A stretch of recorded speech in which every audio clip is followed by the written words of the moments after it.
আজকের এই ভিডিওটা প্রত্যেকটা ফেসবুক ইউজারের কিন্তু প্রয়োজনে আসবে। যদি আজকের এই ভিডিওটি আপনি দেখেন তাহলে আপনার ফেসবুকে রিঅ্যাকশন, লাইক, কমেন্ট, ফলোয়ার্স এগুলো কিন্তু অহরহ কিন্তু বাড়বে।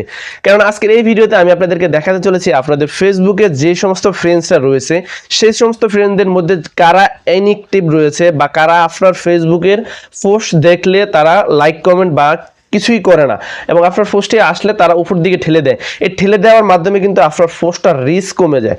যদি আপনার পোস্টটার রিচ কমে যায় তাহলে আপনার পোস্টটা র্যাঙ্ক করার কোনো আশঙ্কা থাকে না বা পোস্টটাতে অন্য আরেকজন মানে লোকের কাছে কিন্তু পাঠাতে চায় না। ফেসবুকের অথরিটি হচ্ছে আপনি যখন একটি পোস্ট করবেন সেই পোস্টটা আপনার 10 জন মানুষের কাছে তারা সাজেস্ট করবে। 10 জন মানুষের থেকে যদি 8 জন বা 9 জন যদি আপনার পোস্টটা দেখে বা পোস্টটার বিষয়ে একটু সময় ব্যয় করে বা পোস্টটাতে লাইক করে, কমেন্ট করে, তখন দেখা যায় আপনার এই পোস্টটা আরো 20 জন মানুষের, তো যখন দেখা যায় 20 জন থেকে 18 জন বা 15 জন পাওয়া গেল, তখন আরো মানুষের কাছে কিন্তু তারা এটা শো করায়। আর যখন দেখা যায় আপনার এটা তাদের কাছে শো, তাদেরকে প্রথম যে 10 জনের কাছে পাঠায় তারা যদি না দেখে, তখন দেখা যায় আপনার পোস্টটার রিস্ক কমে যায়। হ্যাঁ, আজকের এই ভিডিওতে আমি আপনাদেরকে এরকমই একটি বিষয় বা এরকম একটি সেটিংস দেখাবো যে আপনার ফেসবুকে যে সমস্ত ফ্রেন্ডসরা রয়েছে যারা আপনাকে লাইক, কমেন্ট বা আপনার পোস্ট আসলে তারা ঠেলে উপরের দিকে ঠেলে দেয়, তাদেরকে কিভাবে আপনি চিহ্নিত করবেন এবং তাদেরকে কিভাবে আপনি আনফ্রেন্ড করে দিতে পারেন। সো আজকের এই ভিডিওতে সেটাই আপনাদেরকে দেখাবো। এরকমই ইন্টারেস্ট ভিডিওগুলো আমাদের ইউটিউব চ্যানেল বা ফেসবুক পেজে প্রতিদিনই কিন্তু আপলোড দেওয়া হচ্ছে। মিস করতে না চাইলে এখনই চ্যানেলটিকে সাবস্ক্রাইব করে এবং ফেসবুক পেজটিকে ফলো করে ভিডিওর পরবর্তী অংশটুকুকে কন্টিনিউ দেখতে থাকুন। So let's get start now video. So everyone, চলে আসলাম আমরা আমাদের মোবাইল স্ক্রিনে। তো আমরা আজকের এই ভিডিওতে শিখবো আপনার ফেসবুকে যে সমস্ত ফ্রেন্ডসরা রয়েছে তাদের মধ্যে কারা কারা আপনার পোস্টগুলোকে লাইক, কমেন্ট করে না এবং কারা আপনার পোস্টগুলোকে মানে দেখে না এবং আপনার পোস্ট দেখলে তারা সরিয়ে দেয়। তো তাদেরকে কীভাবে আপনি আনফ্রেন্ড করে দিবেন। আমরা আমাদের ফেসবুকটিকে আমরা ওপেন করে নেব। ফেসবুকটিকে ওপেন করে নেওয়ার শেষে এখান থেকে আমরা আমাদের প্রোফাইল আইকনটিতে ক্লিক করে আমাদের প্রোফাইলটিতে চলে যাব। এখান থেকে একটু স্ক্রল ডাউন করে নিচে চলে আসবেন।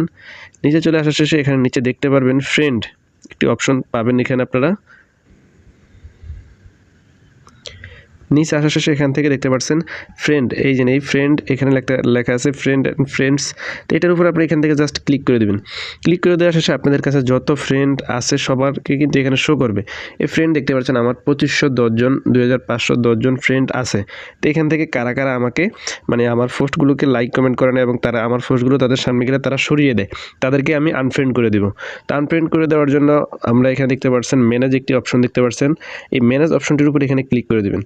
ক্লিক করে দেওয়ার শেষে এখানে উপরে একটু দেখতে পাচ্ছেন নো ইন্টারকেট উইথ, এটার উপরে দেখতে পাচ্ছেন, ভালো করে দেখে নেন, এটাকে আপনারা খোঁজ করে বের করে নেবেন। এই লাস্ট ইন্টারগেট উইথ এটার উপরে ক্লিক করে দেবেন।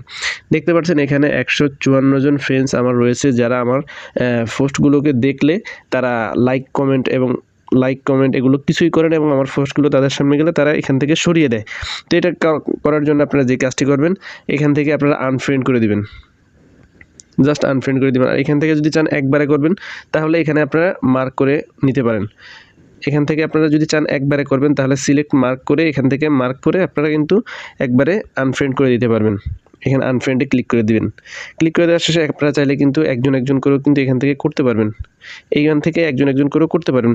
তো এইভাবে আপনারা আপনাদের যারা আপনাদেরকে লাইক, কমেন্ট এবং শেয়ার করে না এবং আপনাদের পোস্টগুলো তাদের সামনে গেলে তারা ঠেলা দিয়ে উপরের দিকে ঠেলে দেয়, তাদেরকে আপনারা এখান থেকে আনফ্রেন্ড করে দিতে পারেন। তো এই ছিল আজকের ভিডিওটি। যদি ভিডিওটি আপনার ভালো লেগে থাকে বা উপকারে এসে থাকে তাহলে অবশ্যই ভিডিওতে একটি লাইক, গুরুত্বপূর্ণ একটি কমেন্ট করতে ভুলবেন না। আল্লাহ হাফেজ।